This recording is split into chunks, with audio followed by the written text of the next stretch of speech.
Une grande opération menée la semaine dernière par la police de l'immigration a conduit à l'arrestation de plusieurs centaines de clandestins à travers les grandes villes des États-Unis. La chaîne de télévision Fox News parle de 680 arrestations. De quoi s'émet la peur au sein des communautés africaines. Pour parer au pire, la communauté guinéenne a par exemple organisé dimanche dernier une rencontre de sensibilisation pour permettre à ceux des Africains qui sont ici, d'une manière ou d'une autre de façon illégale, de savoir à quoi s'en tenir. C'est dans l'une des salles de cet établissement scolaire, situé à Takoma Park, à quelques kilomètres de la capitale américaine, que l'Association des Guinéens de Washington, D.C., Maryland et Virginie a choisi de tenir une rencontre de sensibilisation sur l'immigration en début de semaine.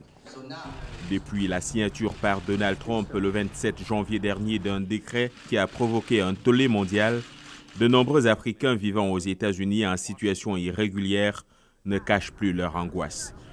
Beaucoup sont inquiets et se posent de nombreuses questions, d'où l'importance de cette rencontre.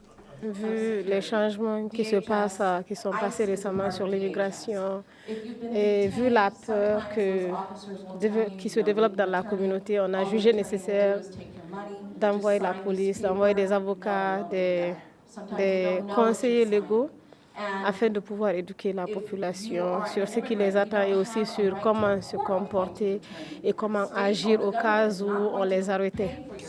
Chérif Saloumba, l'un des organisateurs, partage cet avis.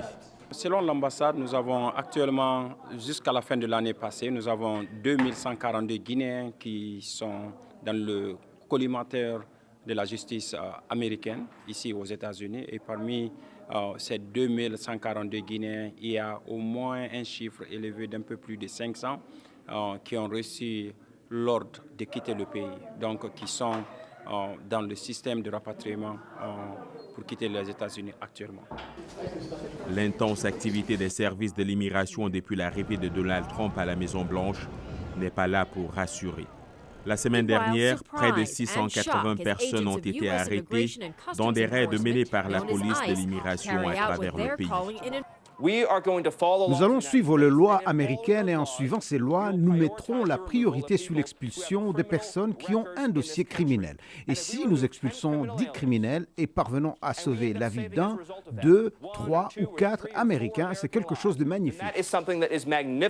C'est justement pour préparer ceux des Africains qui sont dans l'irrégularité à mieux connaître leurs droits en cas d'interaction avec les agents de l'immigration que les organisateurs ont fait venir des avocats et surtout une représentante de l'ACLU, l'Union américaine pour les libertés civiles, une importante organisation de défense et de préservation des droits et libertés individuelles garantis à chaque individu par la Constitution et les lois des États-Unis.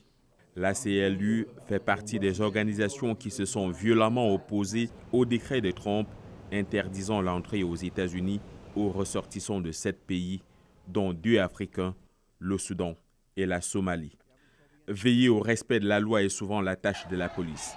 Pour la rencontre du 12 février, les organisateurs ont fait venir Mahamat Magasuba, guinéen d'origine et policier dans l'État du Maryland depuis 7 ans. Si un policier t'arrête parce que tu as commis une infraction et il va te demander ton permis et puis ton registration, si tu as un cas d'immigration dedans, et ça va sortir. Et si ça sort, si ICE te cherche pour une déportation, et la police va t'arrêter pendant 48 heures, et puis l'ICE va venir en prison pour te prendre. Cette rencontre est donc pour beaucoup un plus.